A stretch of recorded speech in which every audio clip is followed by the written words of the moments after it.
Avec un ancien officier, voici Guillaume Ancel.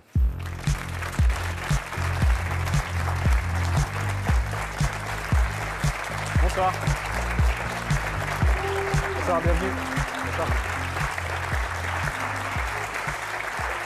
Bonsoir Guillaume Ancel, bienvenue, voici une partie de l'équipe et le public. Vous êtes venu avec votre iPad? Toujours. D'accord. Au cas où? Pas perdre mes mots.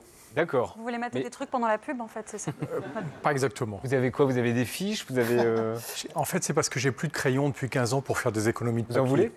Merci, ça ira. Vous avez bien fait de venir au iPad.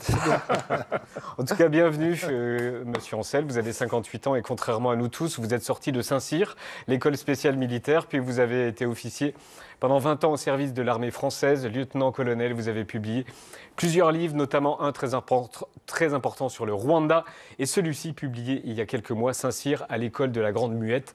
C'est chez Flammarion. Vous êtes un analyste très respecté et rare dans les médias, donc merci d'être ici. On est le 23 avril 2024. L'aide américaine à l'Ukraine va être promulguée par le président Biden, plus de 60 milliards. Est-ce que c'est suffisant pour renverser la situation ? Alors, pour renverser la situation, personne ne le sait. Par contre, pour stopper l'offensive russe, oui.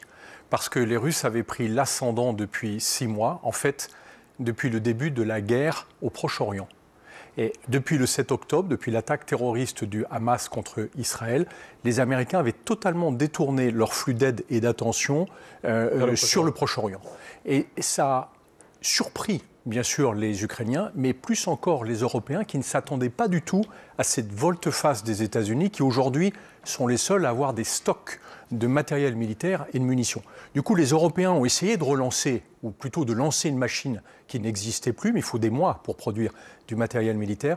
Et le fait que les États-Unis, finalement, ce week-end, votent, et là aujourd'hui on sait que le Sénat approuvera de toute façon le pacte d'aide, c'est un retournement complet de la situation. Ça veut dire que l'espoir revient du côté ukrainien de stopper les Russes, sans doute de pouvoir les ramener à la ligne de front qui était celle depuis 6 mois. Les Russes ont gagné 400 km² en 6 mois au prix de milliers d'hommes qui ont été tués.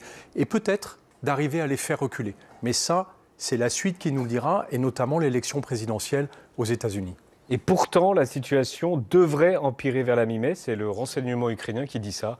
Pourquoi? Ça veut dire quoi en fait? En fait, quand le renseignement dit quelque chose, il vaut mieux s'en méfier.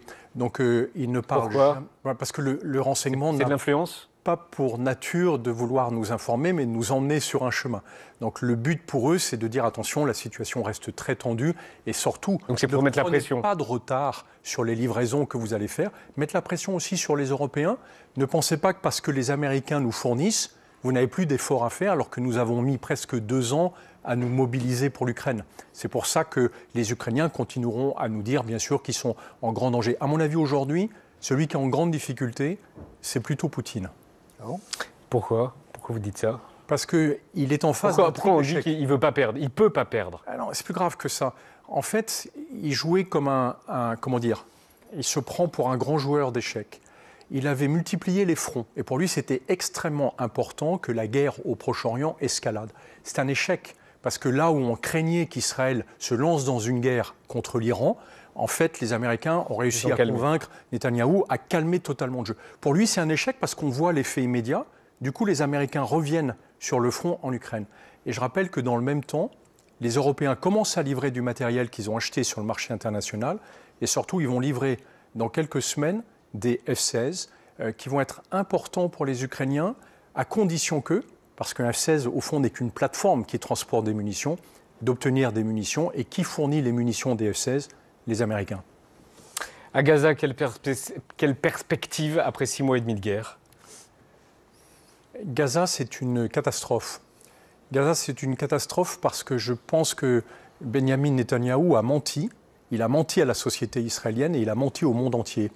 Il a affiché comme but de guerre, dans son offensive qui dure maintenant depuis plus de 6 mois, qu'il allait détruire militairement le Hamas et libérer les otages. Moi, j'ai participé à quelques opérations de libération d'otages. Vous ne le faites pas en bombardant avec des bombes de 500 kg. C'était son but de guerre. C'était son but de guerre. Et puis, par ailleurs, une organisation terroriste, personne ne l'a jamais détruite militairement. Les Français, on en fait l'amère expérience au Sahel encore récemment. Ouais. Donc, il nous a menti parce qu'en fait, son but, c'est exactement les images que vous projetez. En réalité, c'est de détruire les infrastructures de la bande de Gaza pour la rendre inhabitable. Pour que, après la guerre, les Palestiniens soient obligés de quitter, même s'ils doivent partir en nageant pour traverser la Méditerranée, mais que le territoire ne soit plus qu'un champ de ruines. C'est ça qu'il est en train de faire. En France, personne ne le dit. Vous dites ça, c'est une évidence, les images le montrent. On a une carte aussi, je crois. Il y avait 2 200 000 habitants pendant des décennies. Gaza n'est plus vivable. Et ça n'est presque jamais dit. Alors, ça n'est presque jamais dit, et c'est bien regrettable parce que, par exemple, l'ONU a montré que plus de 65% des infrastructures de la bande de Gaza, qui est un tout petit territoire, ça fait 350 km², plus de 60% des infrastructures ont été détruites méthodiquement. Les immeubles, les écoles, les hôpitaux, les mosquées. C'est-à-dire qu'en fait, tout ce qui permet de vivre en société disparaît. Cette offensive n'a jamais eu pour objectif de génocider les Palestiniens, comme certains l'ont affirmé beaucoup trop vite. Moi, j'ai eu la malchance de traverser 3 génocides. Ça n'est pas un génocide à Gaza. Par contre, c'est une destruction systématique de la bande de Gaza pour la rendre inhabitable. Donc, si je vous parle de paix, je suis hors sujet. Il n'y aura pas de paix avec un homme comme Netanyahou au pouvoir. Il y aura une paix le jour où Netanyahou et son symétrique, qui est le Hamas, seront sortis du jeu. Vous avez remarqué qu'aujourd'hui, quand on parle de la bande de Gaza du côté palestinien, le seul interlocuteur, c'est le Hamas. C'est totalement anormal. Moi, mes amis palestiniens me disent que c'est inacceptable. Est-ce qu'il existe d'autres leaders palestiniens ? Bien sûr. La plupart sont en prison aujourd'hui en Israël. Ah, vous pensez à Marwan Barghouti ? Par exemple. Et pourtant, on n'a jamais évoqué sa sortie de prison, alors que c'est une alternative pour construire une paix durable. Mais en fait, Netanyahou ne cherche pas une paix durable. Netanyahou veut empêcher les Palestiniens de vivre à côté d'Israël. Il l'a écrit dans un livre qui s'appelle Bibi A Story, qui est paru en 2022 ou 2023. Il l'a écrit. Simplement, on a cru ce qu'il a raconté, alors qu'il sait très bien ce qu'il fait. Est-ce que les Américains peuvent lâcher Israël ? Non, c'est impossible. Il faut se rappeler qu'Israël, c'est une toute petite nation dont l'existence même est en danger. Le jour où les Américains, qui aujourd'hui fournissent 85% des munitions nécessaires aux Israéliens, ils coupent le robinet, dans 3 jours, il n'y a plus d'offensive israélienne, mais par contre, Israël est menacé par tous ses voisins. Ils peuvent faire gagner Trump ? Netanyahou le cherche, ça c'est clair, et notamment dans la manière dont il s'est moqué de Joe Biden sur la recherche d'un cessez-le-feu. Vous avez remarqué que depuis décembre, on nous annonce toutes les semaines qu'on est tout proche d'un cessez-le-feu. Et toutes les semaines, il n'y a pas de cessez-le-feu. Pourquoi ? Parce que Netanyahou ne cherche pas de cessez-le-feu. En fait, il veut s'installer dans la guerre pour se maintenir au pouvoir, et le Hamas a toujours dit que son seul objectif, c'était d'instaurer un état de guerre permanent contre Israël.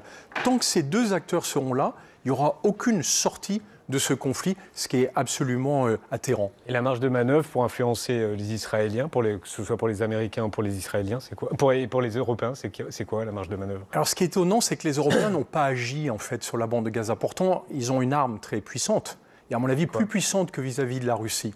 C'est les sanctions économiques.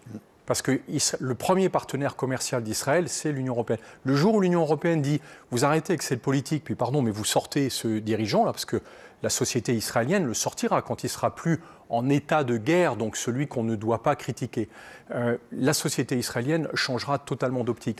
L'Union européenne a renoncé à agir pour des raisons que je ne m'explique pas et un peu par lâcheté. Les raisons, vraiment, vous ne savez pas pourquoi ? Non, je pense que les Européens, d'abord, n'ont pas trouvé de consensus. Et puis, regardez bien, aujourd'hui, l'Europe n'a pas réellement de politique. C'est la politique de 27 pays différents qui n'arrivent pas à se mettre d'accord entre eux. Et du coup, ils n'arrivent pas à s'exprimer au niveau européen, alors que c'est l'Europe qui a de la puissance. Quand on dit pourquoi la France n'agit pas sur la politique israélienne, mais la France n'est pas un acteur qui compte pour Israël. Par contre, l'Union européenne est un acteur crucial. Peut-être que les actes du 7 octobre ont empêché ensuite les Européens d'intervenir contre Israël. C'est-à-dire que le 7 octobre a été un tel traumatisme, une telle barbarie, que les Européens se sont sentis solidaires d'Israël.